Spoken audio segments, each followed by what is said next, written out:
By now, you've probably heard my magic wand story. It's a brand that's been part of my personal journey for more than 20 years. But no matter how many times I sing Magic Wand's praises, I'll never be able to fully capture the story of this incredible brand.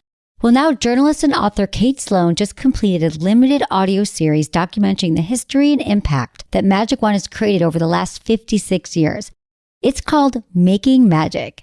And the series chronicles Magic Wand's incredible brand story through interviews with nearly 40 experts, performers, business owners, educators, and fans. So I got a sneak preview of this series, and what I loved is that Kate weaves together snippets from all their interviews into this amazing story arc. She covers Magic Wand's journey from appliance store massager to its legendary influence on culture and sexual independence, and it's all just fascinating. The first episodes of Making Magic are available now at makingmagicseries.com or on all popular podcast platforms. Just search for Making Magic or visit makingmagicseries.com today. Thanks for listening to Sex with Emily. On today's show, I'm not just talking about sex, relationships, and everything in between. I'm also excited to share a conversation that took place at S Factor Live with my friend Sheila Kelley. More about this in just a few minutes. Today's show gets into how a transformative feminine movement can teach women to truly learn to love their bodies and connect with their erotic selves. How to know if your own dating rules are holding you back from finding someone, channeling that porngasm into your owngasm, ways to keep hygiene hot and sexy, especially when going from front to backdoor play, and how to know when to put a fork in that relationship because, hey, it's done. All this and more. Thanks for listening. Look into his eyes. They're the eyes of a man obsessed by sex. Eyes that mock our sacred institutions. Bedroom eyes, they call them in a bygone day. Hey, Emily, you got a boyfriend? Because my man E here, he just got his heart broken. He thinks you're kind of cute. A girl's got to have her standards. Oh, my. Do women know about shrinkage? Isn't it common knowledge? What do you mean, like laundry? It shrinks? Can we not talk about sex so much? Are you kidding me? Oh my God, it feels so good. Being bad feels pretty good. But you know, Emily's not the kind of girl you just play with. You're listening to Sex with Emily. We're talking about sex, relationships, and everything in between. For more information, you can subscribe to the podcast. We do 2 podcasts a week. You'll never miss them again. I also love when you comment on iTunes. That's amazing. When you review the show, I do read all of your comments, and they're really, really helpful. Also, check out our website. We've got some great blogs there. And as always, God, I love hearing from you on social media. It's at Sex with Emily on Instagram, Facebook, Snapchat, and Twitter. Love hearing from you guys there. So you can always message me and check out. We always post when there is a new show and you get to see some behind the scenes at Sex with Emily. It's all a good time. Speaking of a good time, you guys, we've got a fun March contest. So this month we're doing a of March contest. So like an O's of March contest. You know those moments when you finally figured something out that everything just makes sense, like the whole world comes together? And I'm sure you've had a few of those in your sex and dating life. Okay, what do I mean here? I'll give you some examples. So like maybe you finally found that spot on your clitoris that makes you go crazy. And you're like, that's the spot. Or you just discovered a brand new erogenous zone. Or maybe you just figured out, Emily, toys aren't just for women. You're right. So there's a lot of different ways. I want to hear your aha or your moments. You can send them to feedback@sexwithemily.com by April 10th. And we're going to pick 4 of you to win super sexy prizes that will have you going, oh my God, all year long.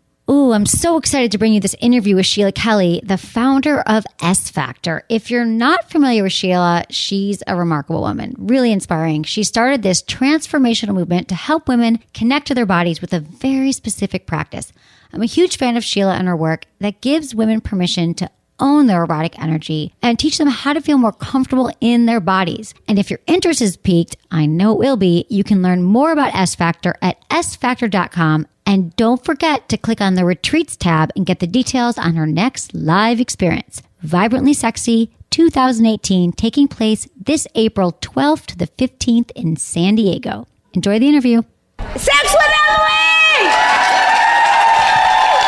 So Emily Morse is a doctor, Dr. Emily Morse, and she's a sex expert and a relationship expert. So Emily Morse has offered to do her podcast here with you guys. And she has, if you have not listened to her podcast, Sex with Emily, it's brilliant. It's informative. It's hysterical. And it's one of the top-rated podcasts on Amazon, right? iTunes. Come on in, baby. Emily!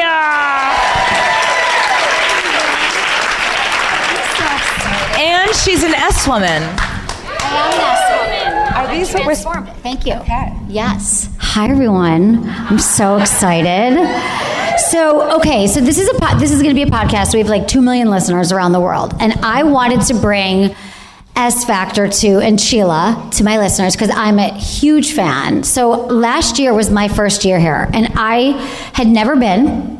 And I've been hearing about S Factor. Actually, I started a podcast in my living room 12 years ago. And my awakening, we talked about awakenings earlier, was I was having really bad sex. I was like, life is too short for bad sex. How do you have better sex? So I started this podcast, and I just started interviewing people about sex and relationships. So that was my journey. So what it's really about is the podcast is I teach people how to understand their bodies, what makes them feel good, how to ask for what they want, communicate with a partner. And then I came to S Factor last year to SK Live, and when I had first heard about this, when you started 16, 17, a long time ago. 87 years ago. Oh, pole dancing, fun. So you get on a pole and then you do a lap dance for your boyfriend or something, or for your partner. That's what it is. And then I came here last year, and I was here for about 2 minutes. I didn't really know, and I was like, oh, I get it in your body. It was like this missing piece, this aha moment. And so, Sheila, you've done an amazing thing, and you are a goddess, truly, and an inspiration. Thank you. And let me just set the scene real quickly for my listeners, is that I'm sitting in front of a room of hundreds of blissed out women from all walks of life, in all different stages of life. We're wearing lingerie and workout clothes, and we're all just in from the second you walk in, I'm like, is this real? Did people get dosed with something happy before they got here? No, it's real. And if you've all been to the S Factor studios, it's real. But there's one, I think that there's one commonality here, and that is that everyone's in a state of bliss, and that we're all sort of searching and trying to get more into our bodies. And so my aha moment was that one of the top questions I get asked, especially from women, I think one of the biggest challenges we all have with having great sex is that we're not really confident in our bodies, our sex skills, we don't know what we're doing, and we don't feel embodied, if you will. And so through movement and through this kind of work, I feel a lot of women get there. Yep. Well, listen, I have a quote from you. Before she founded this 7 years ago, she was like a lot of women. And she says, not only did I transform my body as she created S, you also deepened your marriage and healed your soul. Yeah. So maybe we can talk about that, where you were 17 years ago and where you are now. Okay, that's a great question. Thank you. So Takes me a while I sometimes. think... Takes me a while to get there. When I think the planet we live on has a dysfunctional relationship with the female body. Dysfunctional because we love it, we hate it. We hate that we love it. We love that we hate it. And I don't know if you saw Rachel Maddow's interview with Hillary Clinton this week, but it was phenomenal when she talked about how misogyny just got an upper hand, and how when you're given permission to hate something as vulnerable and radiant and beautiful as the feminine being and the feminine body, that's not new. That's not new. The fact that we're all seeing it now is actually a good thing. It's actually a good thing that this state of dysfunction that shuts the feminine body down is being named, is being seen, is being identified. Because when you name it, when you see it, when you identify it, like your first offense story, you own it. When you don't name it, when you don't have words for it, you live in this place, what I call the black void of adolescence that never ends. Because all of a sudden you go from being a child, a female child, to a young woman with sprouting breasts, sprouting pubic hair, curves in your body, and no one tells you how to live in it. Holy shit. Well, no one tells us. And that's what, okay, so I wrote down these quotes here that I had my notes from last year, like 50 pages of notes. And today I've already taken like 20. And these are just, and I want people to get this, because again, a lot of people might, I know you guys are all in this, but for example, feeling emotions through the body is the point of S factor. And then I also wrote, emotion is the fuel that's been shamed into our body. And that the body needs to say things that the words cannot express, and that we feel stories in our body, right? So that's all sort of part of the same, and that just hits. It's like, well, what does that mean exactly? So for someone's listening to this, they're going, yeah, I kind of get that. And this practice gets us into our body. Yeah. And can we talk about some of the first steps, maybe, if someone's, what would you say? If you, listen, when you're born into a female body, you're born with certain gifts. What I call the 5 feminine geniuses. You're born with curve of movement. Anybody here have a baby girl? Anyone see her whittle her little ass? And anyone see her touch her and grab her vulva? Hello, Janelle. So we were just talking at lunch, and her little 2-year-old is like, my vulva, and holding on to it. And we're told, and yet, like I said earlier, my son grabbed his penis at the age of 2 and still holding on. Right. And whereas, we are conditioned not to, because it's not safe for the female body to be as free in our eroticism and sexuality as it is for a male. So our society thinks. You would think a civilized society would actually be the opposite, that the female would be free and be safe. And that's why safety is such a big issue for me, because of what I'm saying about the female body shutting down. I'm going to go back to the question you asked me earlier. So my body was shut down. And not just my emotions were shut down, but my eroticism was shut down. I had what I thought was a great sex life, and no, it wasn't. I mean, it was fine, but it wasn't what it is now. And we're talking 27 years with the same man, because as I awoke every single cell in my body and got every single cell moving and fluid and delicious again, I could connect to him on a level that I couldn't possibly connect to him before. The thing about this movement is that it's very specific. So people are thinking, well, I exercise, I do spinning. No. You were exercising, you were a dancer, but this movement is what transformed you, and hundreds of thousands of women who have done this. That's right. And I would call this a feminine movement practice. I would go so far as to call it a transformational feminine movement practice. Who's transformed? Yeah, because it will transform you, and it's not about moving, it's about embodying the body you have.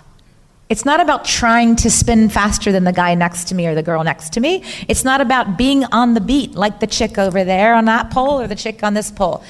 It's about looking at where you live in this glorious erotic creature and saying, okay, baby, how do you move? Let me explore how far you can stretch this way. Oh my God. And how far you can stretch this way. Oh my God. And now I'm getting really erotically turned on. Wow. Shocking. Because you are living fully within an erotic being. We are, by definition, erotic creatures. And we live in an infantile world that's like, erotic? I say the words wholesome erotic energy, and people are like, what you just fucking fried my brain. Because wholesome doesn't go with erotic, but it does. And in the age I believe we're moving into, which is the age of authenticity and naked truth, we're gonna get there. Yeah, we are getting there. We're getting there. Well, now. I think about the wholesome erotic energy, just the erotic energy in general. What I think, I'm pretty stressed out a lot. Let me just say that. And I meditate and I do yoga and stuff. But what I really, and I've been doing S Factor. But what I've taken away from it, there's a lot of things, but is just like we were talking earlier about, like, even when you're at Rite Aid, you're at the grocery store, you're at the dentist office, how do because I catch myself. I'll be walking down the street on my phone, I'm like, wait, and I stop, and I breathe, and I get in my body, and I move, and it's a practice, right? I don't remember it every day, but that's the kind of change. Like, we're not going to always be able to be here with you for 2 days, unfortunately, but it's like taking it home. Like, how do you remember that? How do you keep reminding yourself? And it's a powerful practice. It's powerful practice, and I'll tell you, the magical mind, which serves the magical body, will change your life. And I've been trying to find for 10 years that phrase. I have it now, and I'm giving it to you. Yeah. You have that Let's phrase break it now. down. The magical mind will serve a magical body. The critical mind will control an obedient body. And you can choose which way you want to live. I want to be magic. I want to live in magic all the time. And you're absolutely right. It is constantly, consciously cultivating it in a very, very masculine world. You know, I believe that women on this planet are a lot like the ugly duckling. We were born into a tribe of ducks, men, and we're trying our hardest to fit in and be a duck man. And we're actually these extraordinary, fucking beautiful, graceful, glorious swans. But we don't fucking know it. We know it in this room, but women don't know it. They don't know they're trying to be a duck.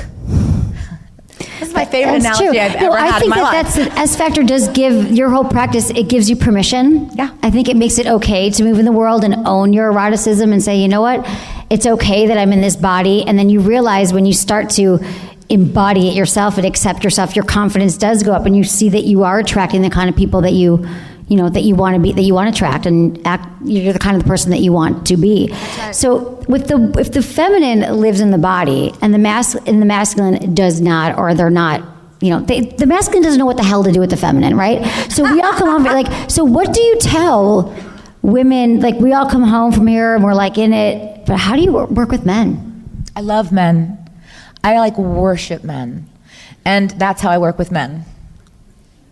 They know I worship them. And they will do anything for me. They do. Anything. My husband is on a new TV show called The Doctor. He was on West Wing. He didn't do that alone. That's all I'm going to say. Right.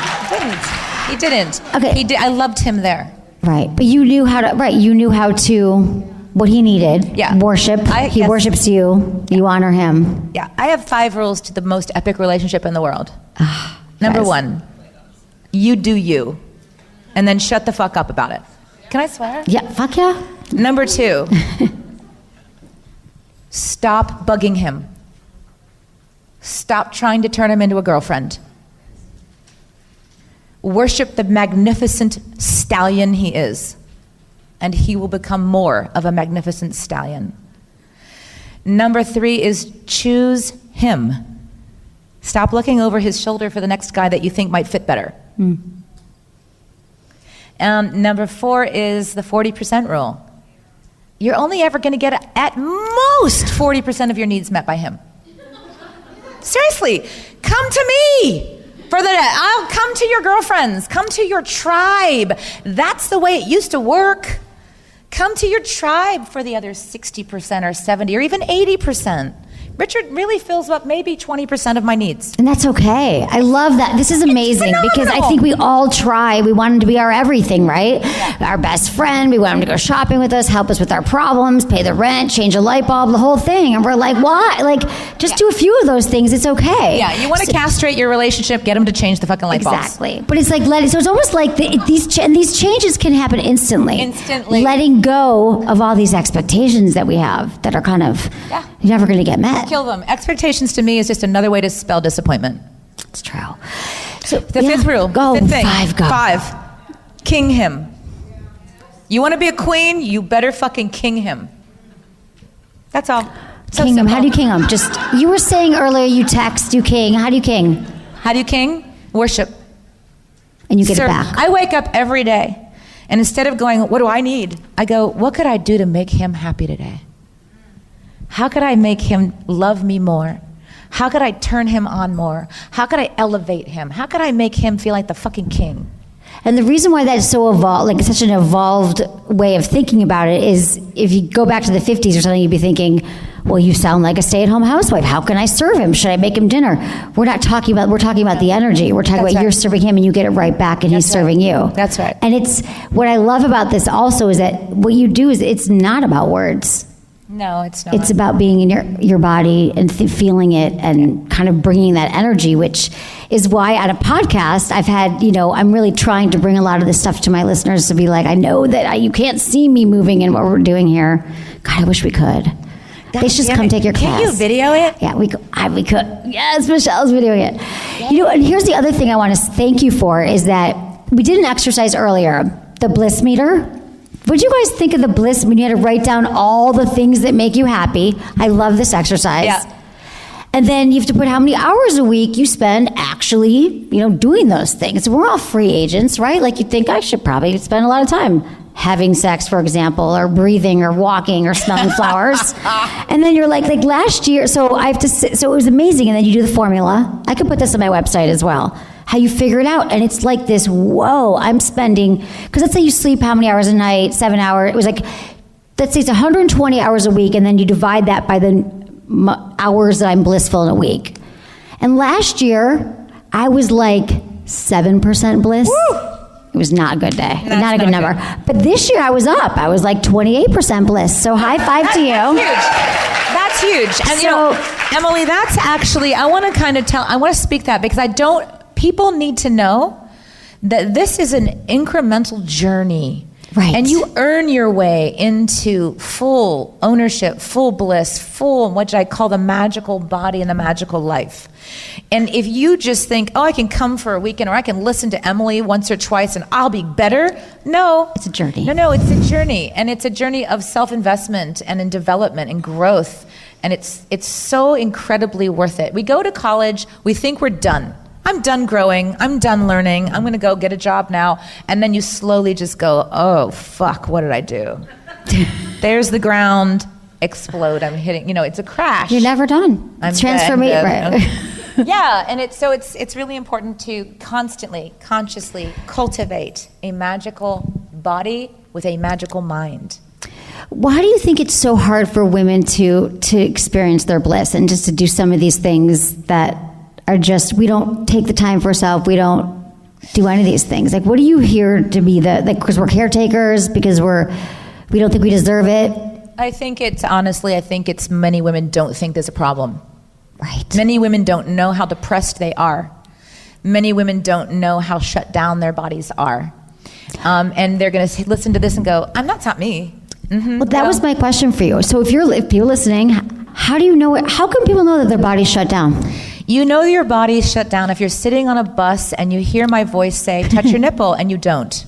Okay. People listen to this when they're commuting a lot. I mean, honest to God, I know it's funny, but I'm actually not trying to be funny. I'm trying to let you know that someone has told you a false truth, that you may not touch your nipple. It's not yours. That's bizarre to me. And you should see me on a bus. I'm constantly like, I'm grabbing, for those of you on the podcast, I'm grabbing my breasts right now. She is, and it's amazing. And it's not that I'm turning myself on. I'm like, these are mine, and I fucking love them, and they're triple D, and yay. They're she's spectacular. They keep growing. But it's funny. Well, earlier we talked about the first offense. Yeah. And I remember this from last year too. You told the story about how the first time you remembered. I think we all have this time in our lives when we realize that it's not okay. Like our bodies are something to be ashamed of. Our bodies are something to hide.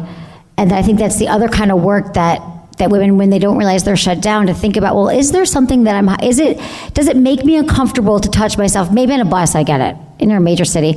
But if you're at home right now even, and you're like, I don't know, we're not there yet. Donald Trump is president. But what was interesting is that earlier, when you started that exercise, you said to someone here, touch your vagina. And you because you're so good, you're like the body whisperer, or the vagina whisperer. She looked out and you were like, you pointed to someone, you said, I knew you weren't going to do it. And it's true, even in a room of women that are, I've never been in such an accepting, open, authentic group of women who make you feel like everything. You guys are amazing. That's you, motherfuckers. But yet, even here, I love these. It's amazing. These women. I would fucking die for these women. I fucking love you women. I really do. I know. I feel like I want every woman to experience this. I want every woman to be community. these women. I want every woman on the planet to be you. I want them to make the investment they make. I want your readers to meet these women because they're going to blow their minds. How can they find you around the world right now? The LA studio. Come to a studio, an S Factor studio. Yeah, they can come to the studio, and you've video stuff on your site. We have videos, absolutely, and but the deeper learning of what we're talking about is at the retreats and at the SK Lives. Yeah, it's so worth it if you want to. Like, I feel like in my life, all the transformations I've done, again, still on the journey, is always when it's the immersions, it's weekends when you go away, and that's why I'm back, and I've gotten even so much more. Already, and we're not even through the first day yet. So let's talk about erotic energy real quick. And then you have all the erotic, creatures. We can't get through all of them right now. We have a few minutes left, but let's talk about how this kind of practice and embodiment helps women with their getting in touch with what they want sexually. Let's talk about it. Let's talk about it. I think that when we were pre-word, pre-alphabet, if you look at an animal getting what it wants, it will use every cell in its body, including its erotic energy, every single muscle in its body move towards what it wants, and it will move it towards that desire.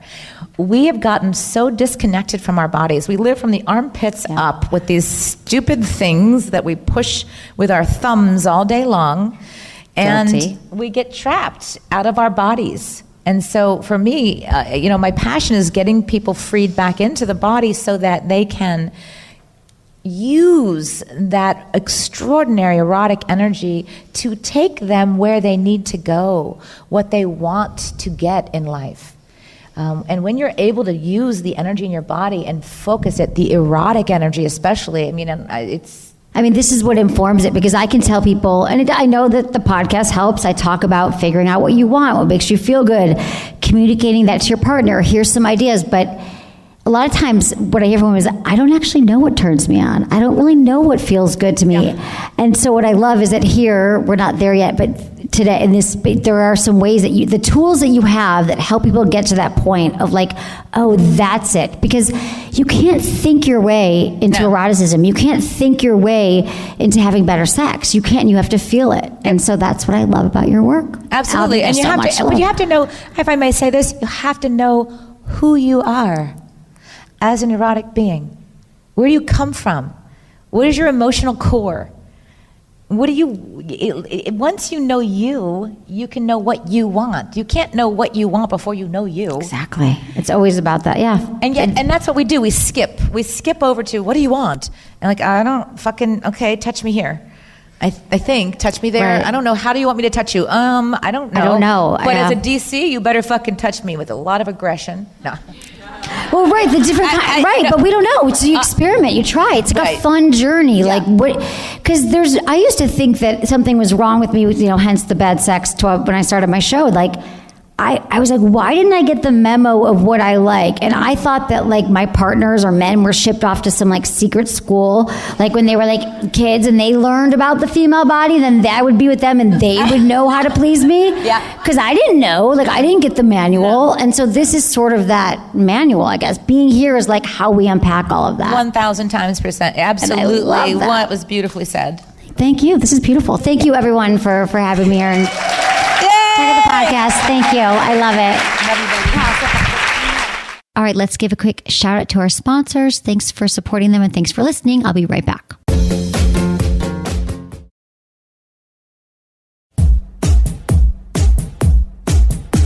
Hey, how's it going? It's Deputy Jamie here, part of the Sex with Emily team, and I'm going to tell all of you awesome and sexy listeners out there how to get in touch with Emily to get your questions answered live on the show. Emails are great, but we get it. Some questions need a little bit more context, so we've made it very, very easy to ask Emily a question. So your first option, you're going to text, which is always easy. Text Ask Emily, all one word, to 797979. You're going to get this short form where you can enter your question and all your contact details. So that's Ask Emily, ASKEMILY, to 797979. Fill out the form, and there's going to be a little box where you can click, yes, I would like to be called because I need help. Then, next option for you is going to be submitting a question from the sexwithemily.com website via the Ask Emily tab. The form is super easy to fill out. Same thing. Just click that you'd like to be called. That way we will know that, yes, you would like to speak personally to Emily. Also, we love, love, love when you include your information. So your age, your gender, where you live, and how you listen to the show. And we get it. Some of you are a little nervous. Some of your friends or your partner maybe are listening to the show. So we can give you a fake name and change your location if you would like us to. So just let us know. Unfortunately, though, we cannot change your voice. So unless you have a really good accent, you can't be deep throat. Sorry. No pun intended there. But here we go. On to the calls. Okay, we have Elizabeth. She's 45 in California, and she wants to know, is age just a number? Hi, Elizabeth. Hi. Hi, thanks for calling in. So tell me what's going on. Married for about 24 years and then just recently started getting into the dating pool. I fortunately have good genes and take care of myself, so I look much younger than I am. Guys my age do not look like I look. Mm-hmm. And I hear ya. so now, and most of the time that I do go out, it's the younger crowd that's attracted to me, and I have a problem with dating anybody that's in their 20s or early 30s since I have a child that is in his mid-20s. Okay. Yeah, that makes sense. So how about a little older than early 30s? How about late 30s?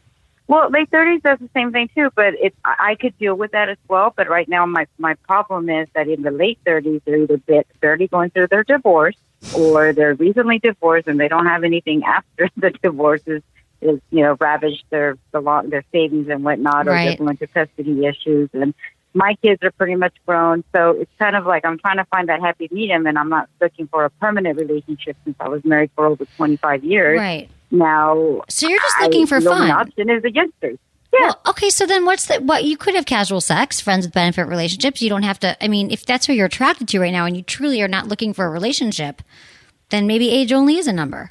I think it's, you're not like traipsing through the house with your kids. If that's what you're attracted to and that's who you're finding and you truly are just looking for some sex and some fun right now, I mean, I get it. I look a lot younger too. I get younger men, I go out, I kind of draw the line. I wouldn't date a guy in his 20s now, but 30s, if you feel okay with it and you're both on the same page.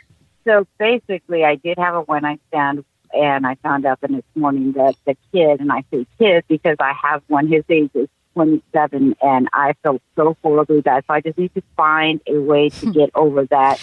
Hey, just it's okay, let it go. Yeah. But I put myself in that's somebody's kid. Right. No, I understand that. But you're two consenting adults. There was an attraction, and I understand that you're like, he has a mother and a father, and how would I feel? But the truth is, like, that's, if you're not doing anything like morally wrong and you're, again, honest, consenting adults, it's just going to be a practice for you. Like, I think that's totally fine. Like, it's fine to do that if you feel okay with it. Now, if it's eating you up and you have this terrible guilt and you can't get past it, I can tell you that it's safe and it's okay and that you're doing the right thing and you're not breaking any laws. But if you personally feel like it's this moral conflict, then I can't tell you how to get over that, but I'm just telling you that it's more common than you think. Or, a lot of women, dating younger men, dating who they're attracted to. So, but maybe that just felt a little too young for you. I get that too. I think that's what happens now. But also, how are you meeting men? How am I meeting them?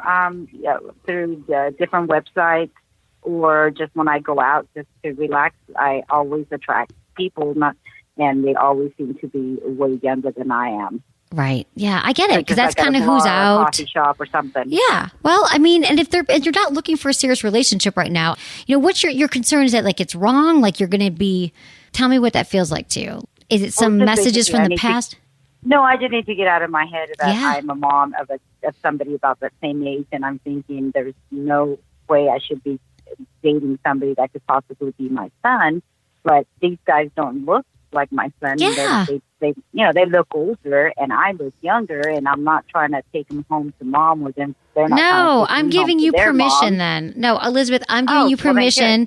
I'm giving you permission to go out and make choices and date men that you find attractive. And you're, again, consenting adults. Men always date women a lot younger than them. I don't think they have as much of a conflict. I'm just saying that, I think this is something you can get past, especially if it feels good to you to, go out and have sex. You're not looking for anything serious right now. After being, married for so long, I think it is a good time to just go out and date and kind of figure out who you are again as a single woman. So I think that I am learning a lot from the younger. You learn a lot. Actually, more mature than me. Well, right. I was basically, that was the funny part that I told this guy. I'm like, oh, you're such a young person, a kid, and actually, he taught me things that I never even knew were out there. So, there you go. Like, see, who's the youngster now? I love it. So see, just remember, they're actually doing you a favor. You're doing them a favor, and I think that you just got to get out of your head and have some fun. You deserve it. You really do. You've been a mother of 5 children. Go have some fun, learn some things, take some notes, and who knows what you'll be in even 6 months from now. But just don't be so hard on yourself, and you have my permission. Awesome. Go forth. Use protection. Okay. You. Bye, Elizabeth. Thanks so much. Thank you. Bye. Bye. Oh, God, you guys, the age thing, sometimes it is only a number. I mean, yes, it depends what kind of relationship you're looking for. If you're looking to get married, have kids, a long-term relationship with somebody, it helps to be, they say, there's some study that came out a few months ago, 8 years is the ideal age, the spread that seems to work the best. But if you're looking to be casual and have fun with somebody, I think that we're all just so hard on ourselves. Here's the interesting thing about Elizabeth is that I think a lot of us do this, and I'm not sure, it can come from a lot of different places in our lives, from society, religion, our family, but she's creating this artificial barrier for herself why she can't experience happiness and joy with someone. It's because he's too young or because the children. And I think we do that sometimes. We stop ourselves from really having the most pleasure or the most, productive lives because we're in our heads and we're hard on ourselves. So if there's anything messages that maybe you're thinking right now that aren't serving you anymore, this might be a great time to kind of examine them, where they came from, and set them free so you can go out and live the life that you want to live. Okay, we have Brielle. She's 35 from Florida, and she's afraid of becoming addicted to orgasming to porn. Hi, Brielle. Yes. Hi. Hi. Tell me what's going on. Hi. Well, thank you so much for taking my call first. Of course. Okay, so I've been married for a few years, and I've never really been successful with reaching orgasm, either through penetration, oral sex, or anything. Okay. And so I'm sorry, ever in your life? I'm sorry, ever in your life, or just with your new partner? Ever. With Got it. anyone else. Okay. Right? And so after listening to your podcast, I've been trying to do a couple things like masturbating more and practicing some mindfulness and getting myself in the mood. And so I've been able to orgasm through pornography. Okay. Yes. Awesome. Yay. Okay. Success. Great. Okay. Yes. But it hasn't really translated anywhere else. And so I can't have an orgasm without the pornography, either by myself or with my spouse. So I feel like I'm kind of just stuck now.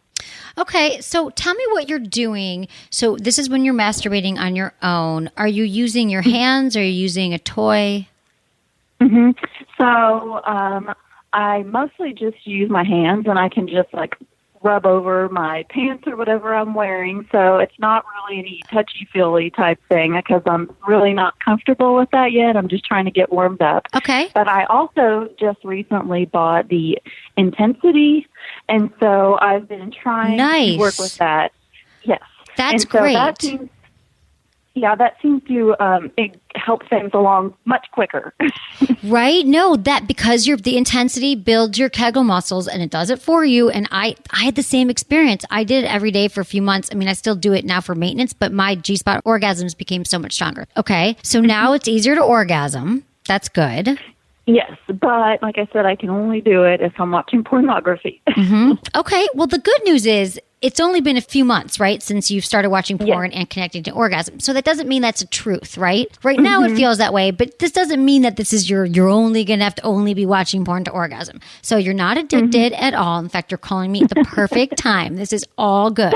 So, and have you talked to is it your husband, right? Yes. And you've talked to him about this, or that you're... Yes, he is totally aware. And we've actually one time or two times have tried to watch pornography together and tried to do things, but we've turned it off beforehand, and it just has not been successful. Okay. So what kind of porn are you watching? Is it the same kind of porn? Is there a certain genre?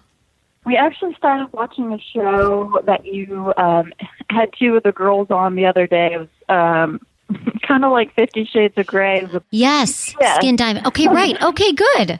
And that we was watched that. Okay, great. And then just random pornography as well. Okay. There's no like trend or anything like that that we watch together. Just male and female.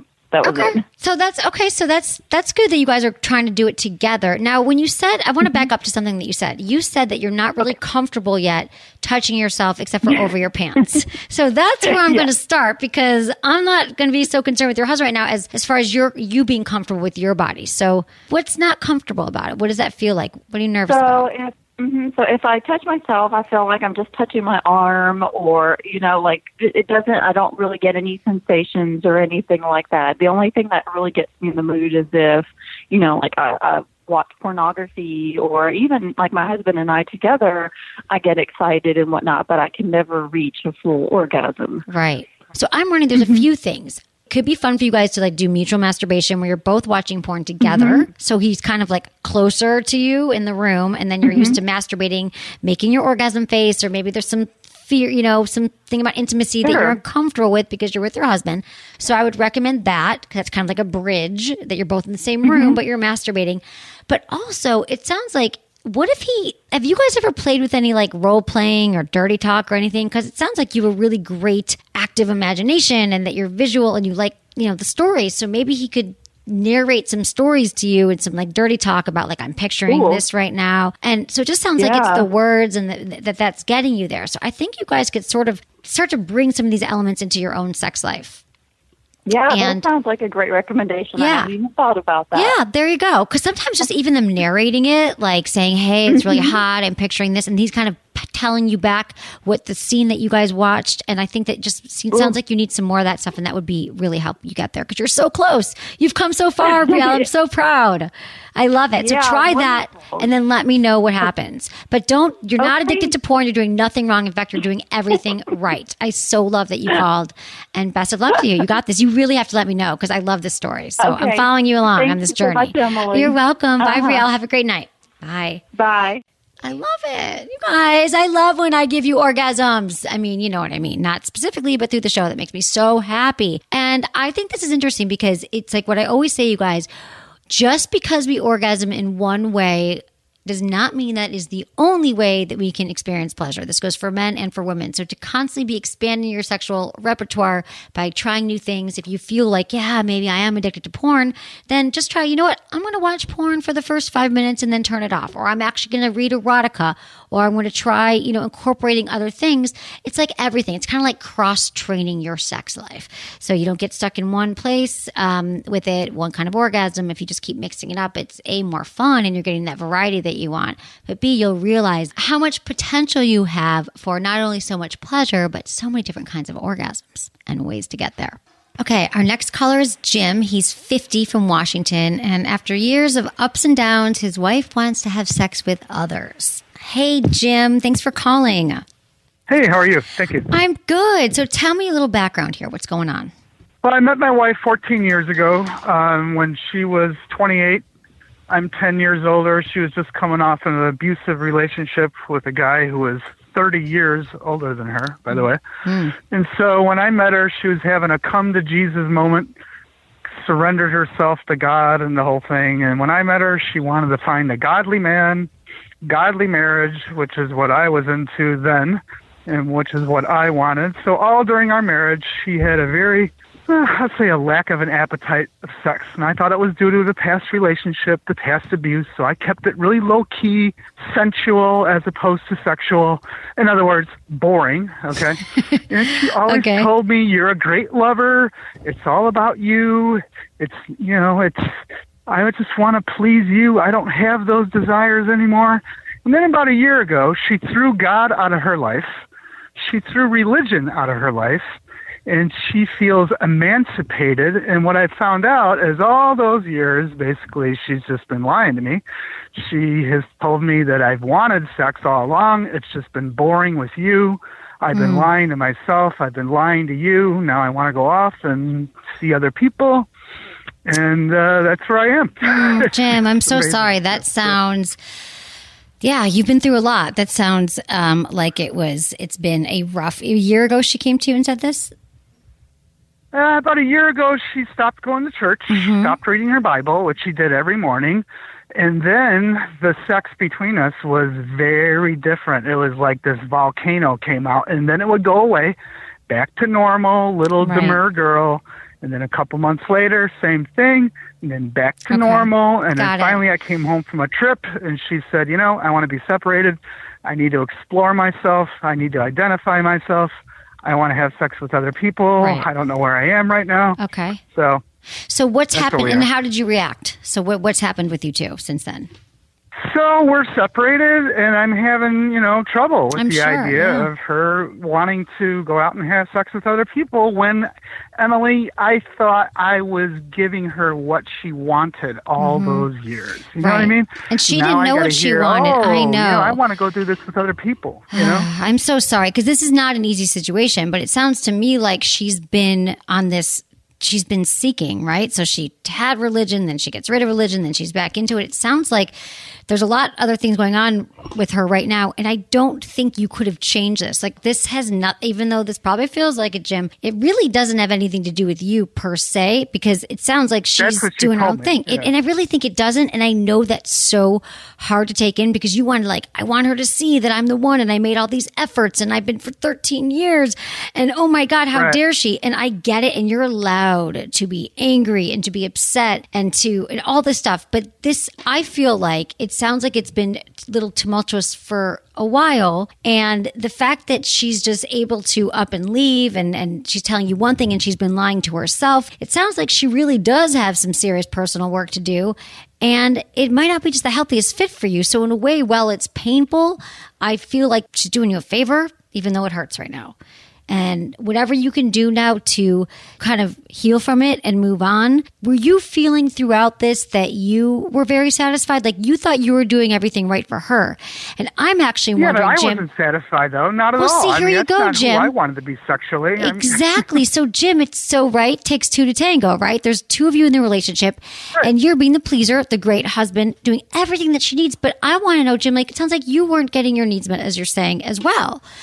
No, not at all. That's the hard part. Now I know she's this sexual person who I always wanted her to be, and I feel like I'm out of my sexual cage now. Like, I get it. So this is like anger. This is frustration. This is like, how dare she? I can't believe it. This isn't what I wanted. She's changing. And that's all really legit. I'm over it now. I'm actually willing to stand back and let it run its course. I just don't want to feel like, I'm an idiot for doing that. Right. Some of my friends are saying, hey, show her the door. I'm actually willing to be her friend right now. That's what she wants me to be, and I'm willing to take this journey with her, But what are you getting from this journey right now? Like, are you starting to get your needs met, Jim? I think she's very screwed up right now. She's got a lot going on. Sounds like it. I want her to know that I'm her friend, and if we're going to come back together again, I think we can use this trial to build an even better relationship, a more open sexual relationship. If she sees me stand by her now, I'm thinking it could pay big dividends for the future. Yeah, but Jim, I think if she sees you take care of yourself and start to ask for what you want, that will pay big dividends for both of you. But to me, to say that you're going to hang out and wait for her, right? She's just been back and forth and lying to you and all these things, and she's confused. That we don't know. She's the wild card here. We know about you, Jim. We know that you're caring and that you're thoughtful and that you're a good husband and you're a good man and you have discipline and you care and you have a big heart. And you can still wait with her and be her friend, but I really want you to take some of this time and really focus on Jim and what you actually need from a relationship and how you can give self. Okay, so tell me what you're doing. I'm involved in new activities. So I'm a lawyer. So I'm involved in a lot of stuff. So I'm doing more pro bono stuff outside of my work. I got some new fitness challenges. I'm involved in a lot of volunteer stuff. So I'm not, clinging to this and in fix-it mode anymore. I was in the beginning, that's but not no, I'm healthy, concentrating right? on me right now. Good. And she's loving it, too. She's seeing a different sort of deal going on. Okay, so that's good then. It sounds like, positive. well, then you sounds like you're in a healthy place with it, that you guys are changing. So that sounds good. So was there any other specific question? I think you got this.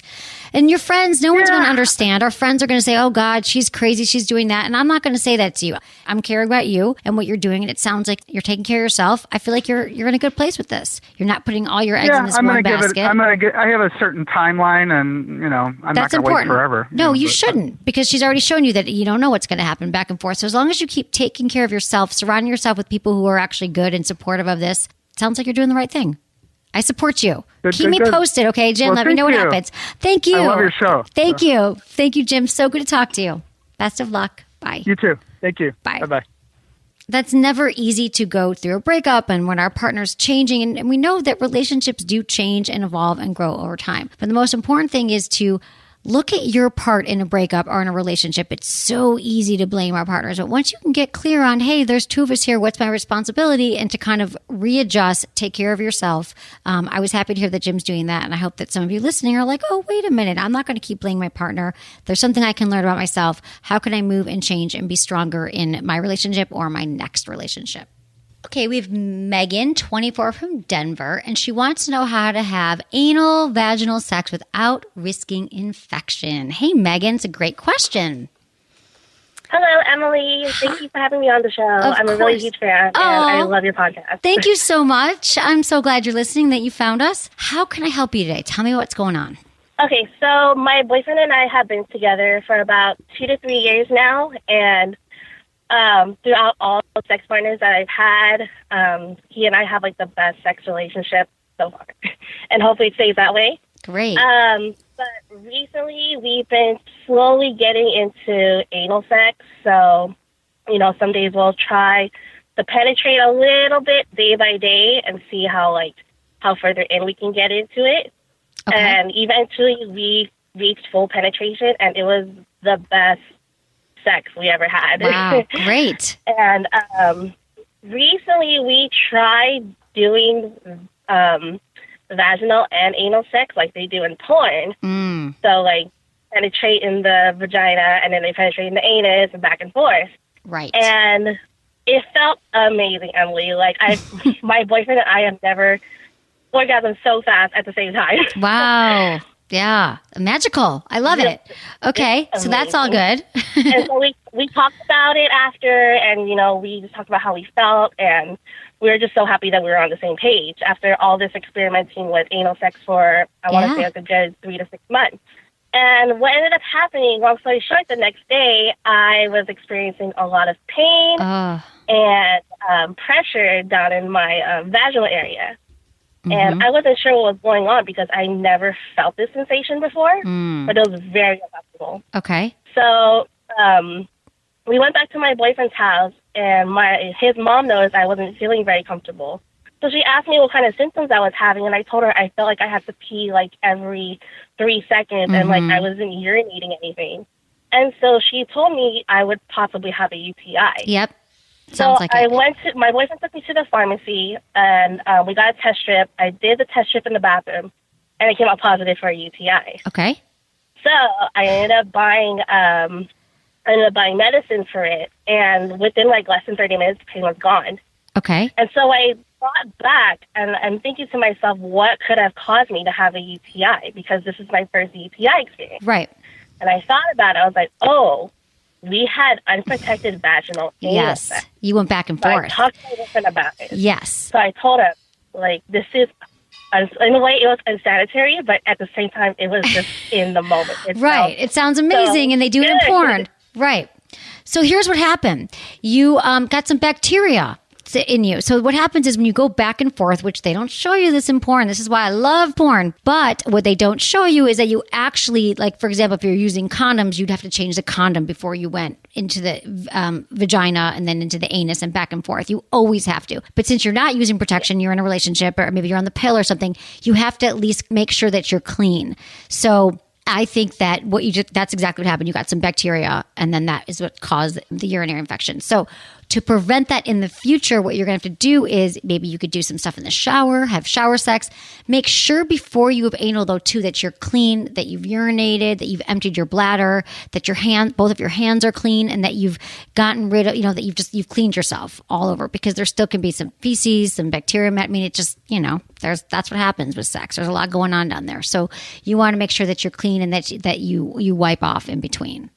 And I know that's not hot, but it sounds like the two of you could make anything hot. Yes. So, me and my boyfriend talked about it again, and we really want to try it again soon, just in, we need to be more cautious about what we're doing next time. But so far, we've been doing, vaginal sex and ending off in anal sex, and it's just as amazing. It sounds amazing. I ask other advice you can give me for cleanliness and it's all about cleanliness. It really is. It's all about being clean. It's about your hands being clean. It's about making sure that your bowel is empty. You don't have to douche or do an enema. Some people do that. You really don't.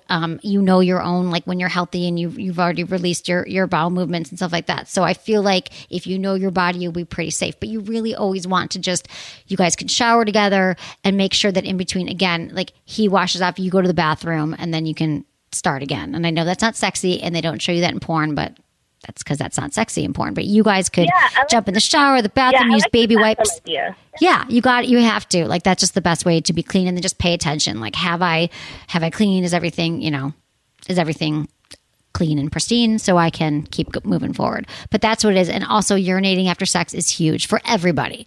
You should always go to the bathroom after sex because, bacteria, even if you're using condoms, things get stuck up there. We got a lot going on. So that's what you got to do. But just keep going with some more precautions towards being hygienic.